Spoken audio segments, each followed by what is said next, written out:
এখন আসলে সারা বছরে ডেঙ্গু রোগী আমরা পেয়ে থাকি।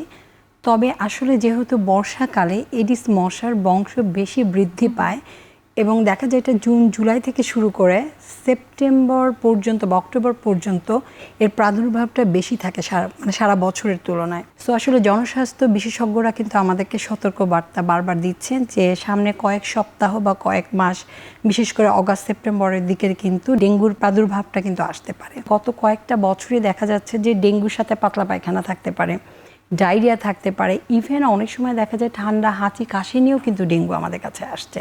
সুতরাং আসলে সিমটমসটা অনেক সময় দেখা যায় ডিফারেন্সিয়েট করাটা সাধারণ মানুষের জন্য একটু কঠিন। এডিস মশা এটা কিন্তু জমে থাকা পানিতে আসলে বংশ বিস্তার করে।